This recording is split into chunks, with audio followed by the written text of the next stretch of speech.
Good afternoon, everyone. Hope all is well. So, back again with this live session today, and today we've got a IT consultant who's going to be joining us and talking about what he does in his field, how he consults individuals, businesses in his IT consultancy firm.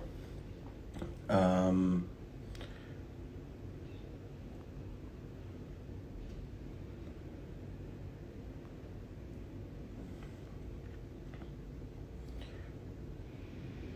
Hello, Hot Red Chili. Hope all's well.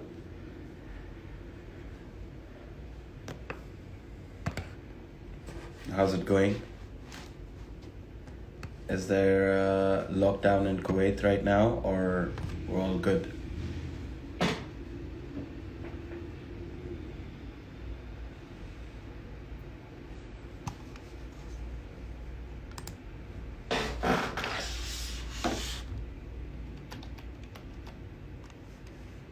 Good, bro. Here we go. Vyacheslav is here. Let's get him on.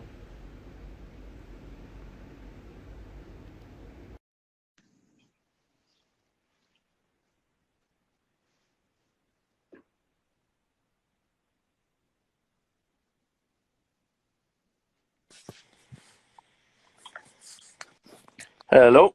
Vyacheslav, Afternoon. How are you doing, Murtaza? good. And yourself? So far, so good. Thank you so much for joining me today on the mission to share the knowledge and spread positivity amongst whatever you're doing and how you can help others in terms of consultancy world, how they can apply your expertise or your way of success of how you've gone about and got that success in your field, achieved that success in your field. We're going to be talking all about that. So thank you so much for joining me today. Thank you so much for the opportunity. It's nice to be on your channel. Pleasure. So, Vyacheslav, before we move forward, if you can introduce yourself as to who you are and what exactly is it that you do within the IT consultancy field, if you can introduce yourself. Well, hello again, everyone. My name is Vyacheslav Borokson. My background is, strangely enough, academic. I used to work in further and higher education. I used to be a university lecturer until about 15 years ago, when I've decided that I want to start my own business. So I've quit academia, so to speak, and started doing IT consultancy, which was growing on steadily ever since. With regards to what specifically we do, it's an interesting term called MSP, Managed Services Provider. But that basically means that we take on outsourced IT in every way, shape, or form for small and medium businesses, educational providers, charities, whoever basically need IT services. Whoever wants IT services, it could be an individual, it could be a Absolutely anybody. business, it could be an organization, it could be a multinational company. Whoever wants those. I mean, right now IT services are booming. I mean, with AI and IT and a lot of people working from home. A lot of job cuts that we're seeing, how they're being replaced by AI, all of that stuff that's going on. I'm sure you're keeping busy in that field to consult these businesses of how they can work with robots rather than humans. So it's good to have you on. Vyacheslav, before we move forward with the conversation, I ask this to all my guests that come on here.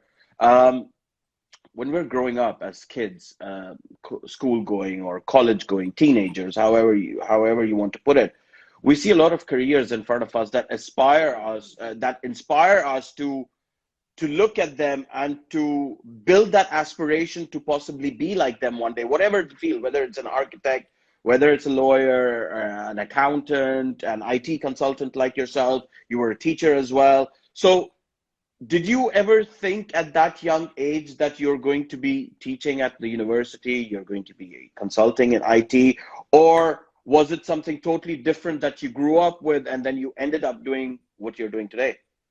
No, not really. Funnily enough, I always like computers, even though they were just appearing, so to speak, within the reach. We're not talking about a big room full of machinery out of each average person. I actually got introduced to my first computer when I was 15 or 16, and you can say it was practically love at first sight. It's something I became interested in, and something I retain interest in today still. That is amazing. That is amazing. But you mentioned that you went from you didn't start with IT, but you started with teaching. You Yes, taught but at absolutely. the, but that was all IT related, It right? You was were all teach. IT related, yes. Okay. I taught abroad in my native Ukraine. When I came to UK in 1995, I taught in Wigan and Lee College, and I taught in Manchester in a couple of colleges and in Salford University before I moved to London a few years ago. How So was yes, it? How was it coming from, firstly, your native Ukraine and coming and adjusting in the UK? How was that for you? it wasn't easy to begin with, but you know what? Because When one is determined, you're used to a lifestyle back home, right? Everyone's used to that, their own culture, lifestyle that they have back home, and then to come to another country and to sort of set up yourself within a new culture, trying to adjust with the culture that you brought over here. It must have been a bit stressful, right? I mean, dealing with that side of the what do you call it, hardships, I would say, in terms of dealing with the lifestyle and then also dealing with work. Go on, tell me about it. How did you manage all of that? I can't say, well, it wasn't easy for sure, but you know, when people are young, they adapt much quicker. One of the arguments for an earlier marriage: the longer you're together, the easier to grow into each other. I wasn't, I was young at the time, so I managed to adapt. And I think as long as one has positive outlook and as long as one has a clear goal in mind, that's all possible. Of And that's course, all doable. of course. How was it teaching kids in the UK different to teaching kids in Ukraine? It's a very different environment. Ukraine is Go on, obviously talk about Ukraine first, and then you can bring it to the UK. So, Ukraine is a more post-Soviet country. Now, of course, the Soviet Union is no longer there for 30 years. It's very different. But back then, when I was still living in Ukraine, of course, it was very much a post-Soviet country, and it was difficult. How to describe it even? Students were sort of more disciplined, but at the same time, they lacked initiative. okay, Whereas in UK, it was quite opposite. The okay. discipline was an issue, but then again, students were not afraid to describe their thoughts, to present them, to express them, to actually actively participate in the learning process. So it did take a little bit of time to adjust. Of course. But nothing major. Students are students. You always have those who want to learn and those who don't want to learn. As Where long where as you where want. where did you enjoy teaching the most? Was it Ukraine or the UK?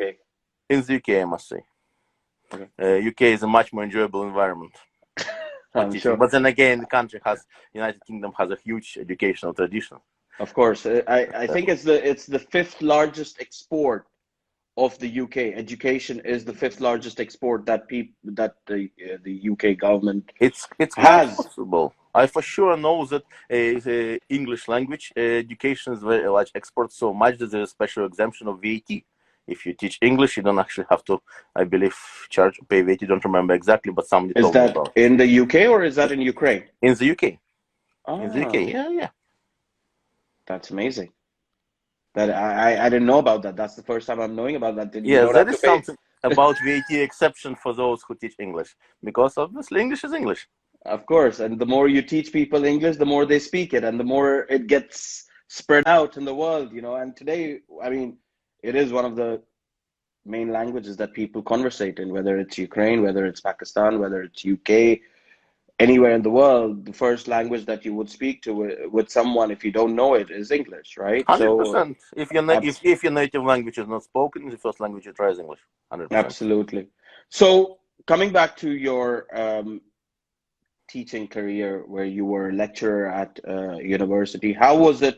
How was that transition? How did you go about dealing with students, life, education, and obviously trying to achieve that success that you wanted to always achieve? How did you put that all in motion and move forward in life? Originally, I actually wanted to have an academic career. I did my PhD.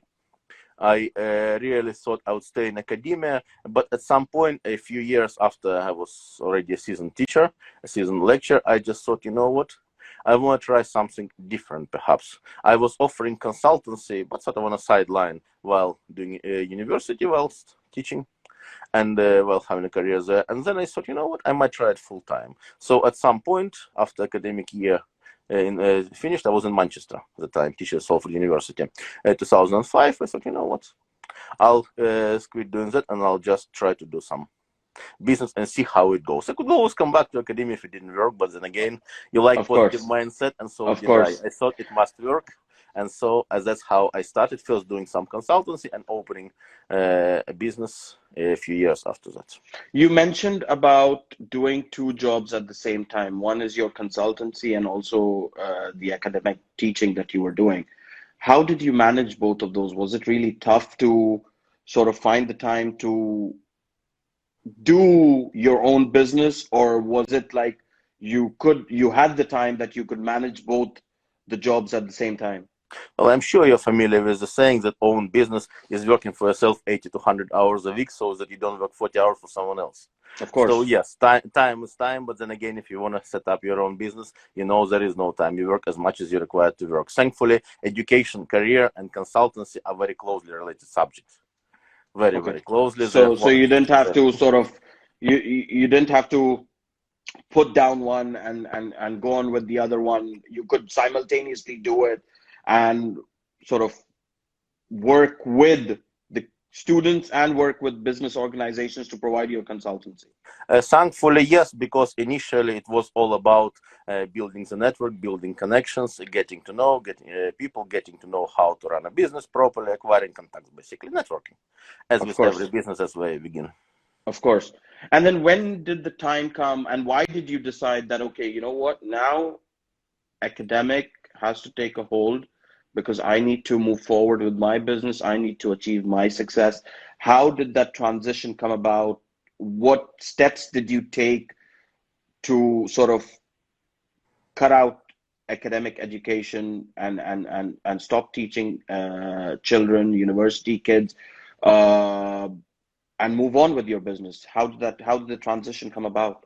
Well, you know, there are obviously two ways of doing it: slow way and fast way. We want to do it painfully or not. I thought about staying in Manchester and see how it goes. In a way that if it doesn't go too well, I can always come back to teaching. But then I Okay, decide, you know what, if I have this mindset, it's not going to work. It's just of not. course, of And then course. I've decided to do it abruptly. I basically finished everything in Manchester. I moved to London and said, you know what, I have no way of going back. It must succeed. That's how I started. Did you feel when you moved from Manchester to London that you've come to another country, although it's the same? It was quite different, I must say, but not that different. It's not that I lived in Manchester for 10 years without setting a finger outside. No, of course not. Been to London many times. I had connections in London by the time. I was quite a frequent visitor, but then decided, you know, it's time to move and try. Okay. I saw London as a bigger opportunity than Manchester. Of course, Of that course. changed in the past 15 years drastically. Probably nowadays, Manchester is as big as opportunity, almost as big I as was just London is. speaking to someone the other day, and I was mentioning to them that how uh, people see New York as the nerve center of the US. People see London as the nerve center of the world. So whatever you think about, whatever your opportunity that you want to think, come and try and set it up in London because if you do it in London, you can do it anywhere in the world. 100%. It's definitely scalable and positively so. I do believe I read yesterday that London was once again voted the best city to live in. I am not Oh. sure whose opinion that was. I'm sure there are plenty of competition opinion, and everyone holds their own favorite city close to their hearts. But nevertheless, yes, I'm London is I- very I'm popular. I'm sure after the lockdown today, people have different views about that, but Well, let's leave it to the people. I guess the most important vote right now is about Trump and Biden, so let's see who wins on that one. yeah, Um, Coming back to your career that you're at right now, where you're consulting businesses, organizations, individuals in terms of your IT services, what kind of IT services do you provide? What's sort of, if I were to come to you as a business, what sort of IT services do you provide to that business so that they can scale in whatever they're doing? I'll come back to the fact about lockdown, but then just before lockdown or pre-COVID, what were the services and how would they scale with those services that you provide? The answer to your question is pretty much everything client wants. Our smallest client is one person sitting at home. Our biggest client is a charity with last year's turnover about 8.5 million. And there is anything in between that we do. And we provide anything that client needs. Because in this business, the most important thing is client retention. Of You want to course. make sure that what you do in budget, on time, in time, on time. And of course, the quality is there. You want a client to stay with you. So if the client asks us to do anything and we don't know how to do it, we will know it by tomorrow because the dedicated team will jump on and learn how to do it. Because if somebody needs it, we must provide. So And anything. is your team based in London or is your team based abroad? Mainly in London. I have a few people based abroad because we have a couple of international clients which are important enough to have dedicated presence. For instance, I have a couple of people in Kiev, in Okay. Ukraine, Okay. but mainly we are based in Northeast London. Yes. Okay. Great stuff. Good to know that. Now coming back to the main question, IT services have really boomed since lockdown, COVID, quarantining, whatever it is, whatever you want to name it. IT services has boomed. I mean, especially for example, Zoom calls. You know, no one knew about Zoom, and now Zoom today is like the biggest market player in arranging meetings and all that kind of stuff. How has it been for you during this time? Have businesses come to you asking for more? So your existing clients coming to you asking for more services, and other businesses coming to you as well as more business to yourself. How has it been for you? Absolutely, because we've been preaching the necessity to have the system, in a sense, adaptable and able to engage from whenever location you happen to be for a long time. But only with the lockdown, people actually realized how important this is. So yes, all of our existing clients asked us for assistance with transitioning to a system which allows them to work regardless of where they are. And of course, that had to change a paradigm because initially people were all about what? You have a network, you have security perimeter, everything's outside has to be protected from, everything outside belongs there, subject to internal attacks, so on and so forth. And of course, it was a challenge for people to transition to what's called zero trust network. You want to make sure that person has a laptop and they can go to any internet cafe and be as effective as they would be from the office. And building such a system is a challenge from both technical standpoint of view and compliance standpoint of view, because GDPR and Data Protection Act 2018, I believe to be the strictest data protection laws in the world currently.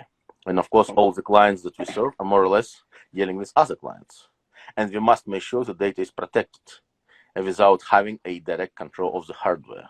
So it's good you touched upon this data protection right now, and I want to speak to you about this. Of course. Why doesn't data protection acts or laws apply to the bigger companies who possibly lose their data gets hacked, or they sell the data? I mean, I'm sure being in the IT world, you must have seen the program which was on Netflix a while ago called The Social Dilemma. I actually don't recall that program, but I'll make a note to watch it. It was about the fact that how these big social media platforms are using us as the product.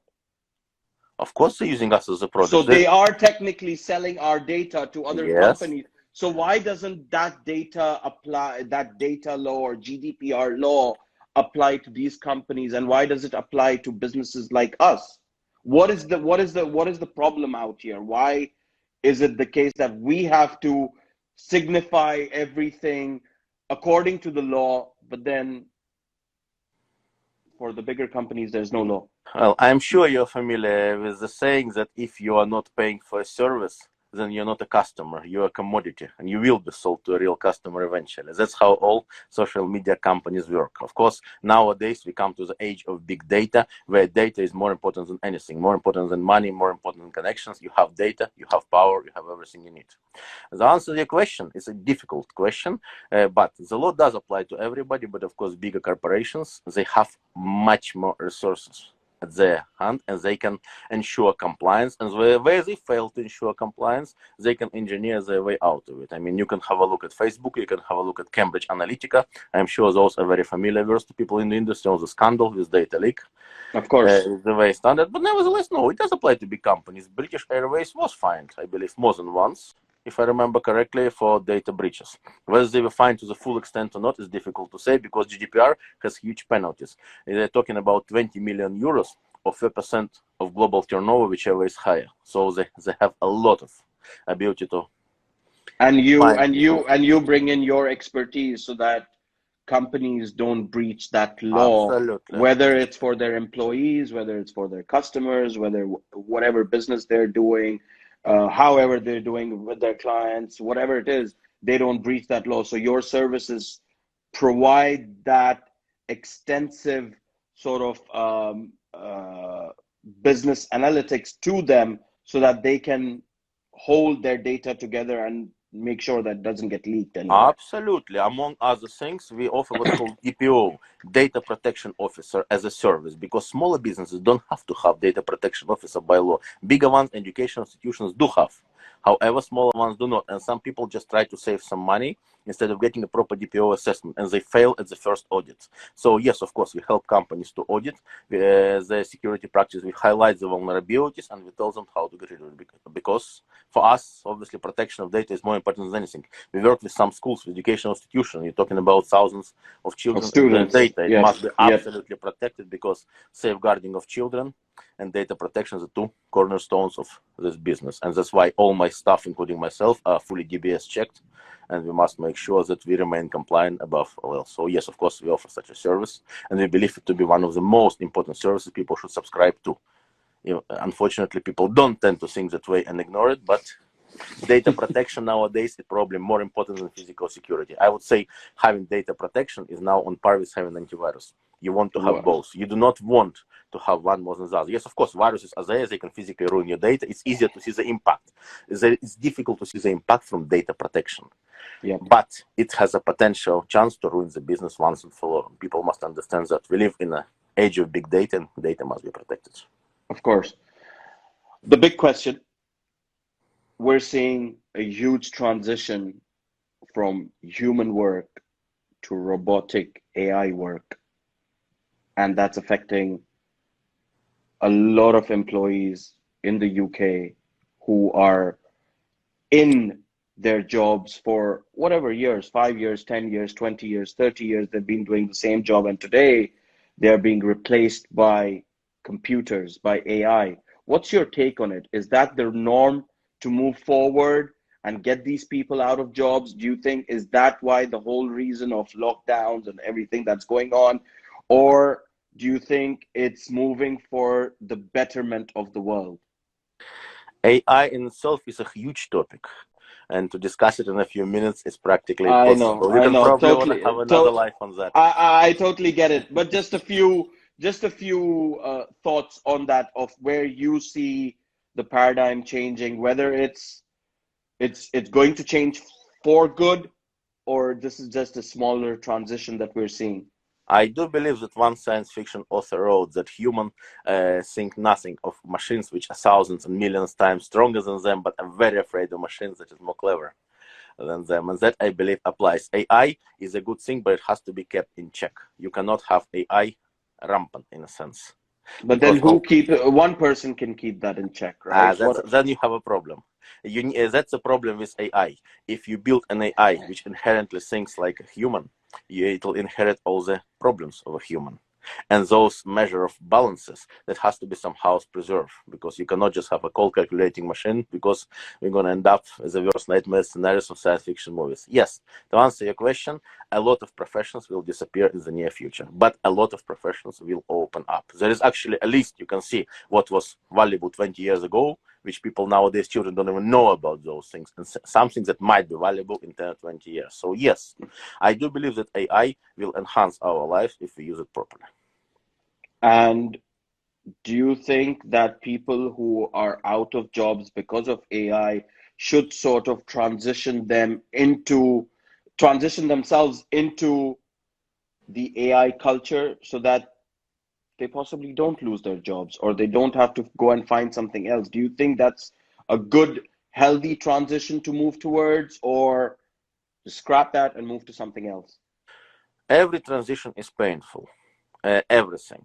Even this. We live in a COVID world now. We live in lockdown world. We are not gonna come back to how we were before. People suddenly realize what can be done remotely, what you can achieve by virtualization, and nobody is gonna come back to the way it used to be before. Big companies, some big companies knew about it before. Like take Microsoft for instance. They always allowed their employees to work somewhere else, not in the workplace. Up at any given time, up to 20% of Microsoft employees would work remotely, be it a park, a cafe, anything like that, and nobody lost any productivity. All the KPIs were there.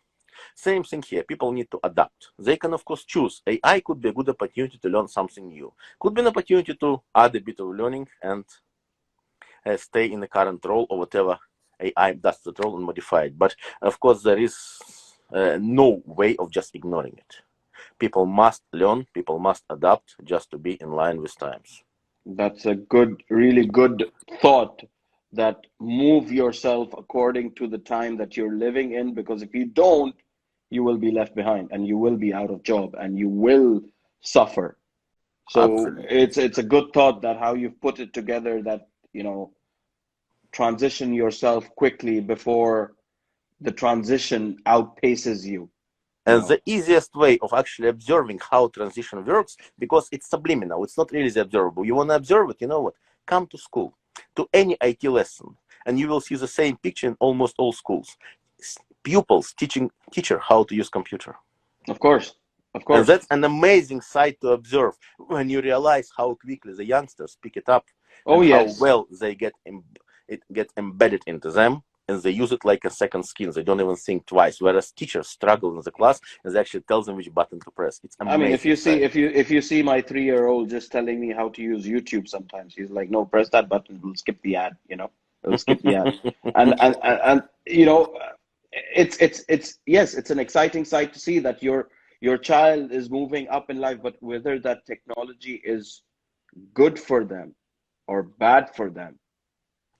Thankfully, technology is like a tool. It's among the age-old question: which operating system is better? What screwdriver do you choose, red or yellow? Doesn't matter. You choose the one that's appropriate for the job. And I have the same thing. I have a 4-year-old who is teaching grandparents, my parents, how to use the iPads and iPhones and better. And I'm glad that they know it's just a tool. It shouldn't really be thought of as good or bad. It's a Yeah, tool, and it's up to them how they use the tool. The same as a knife. You can do harm, you can do good. Same with absolutely. computers, only on a much, much bigger scale. As long as we teach them the correct morality, we should give them as many tools as we can in order to make sure their chances in life are much better. Absolutely. That it's been a really good eye opener in terms of how IT, AI is shaping the world and how it's going to shape the world for the possible future. Really good to know that. Thank you so much for joining me on this live today, sharing your achievement, how you achieved what you're doing today in terms of consulting businesses, individuals, organizations in IT services to transition themselves to building a better future for them. So thank you so much for coming on here. Before you go, Yes. you've given some real positive advice here, but one final positive advice. We've seen a lot of negativity around us. We're starting again today, you know, with whatever's happening around us. What positive advice would you like to share with the world today so that they can take that on board and forget about whatever negative thoughts they have in their head and move forward in life? Well, before I get to that, I will of course add that for all those who viewed our live today, we would be glad to offer them a free security audit for the next 5 days. If they want to contact us on our LinkedIn, that offer is up for grabs. All they have to do is to mention they got the offer from watching this video. As for the So, advice, that's very simple. Move with the times and adapt. Don't despair. Don't let yourself get upset, angry, because something you used to is has changed. And absolutely. because change is always painful, just swallow it and move with the times, and you'll be fine. Absolutely. But thank you so much, Vyacheslav. It's been a pleasure talking to you. And hopefully, once this is all over, we'll meet up and we'll go for coffee and discuss all about AI and IT and technology and how we are going to be shaped up in this world. Thank you so much for joining me today. With pleasure. Thank you, Murtaza, for the opportunity. Take Everyone, care. have a good day. Bye. You too. Bye-bye. So that was Vyacheslav, who's an IT consultant based in London.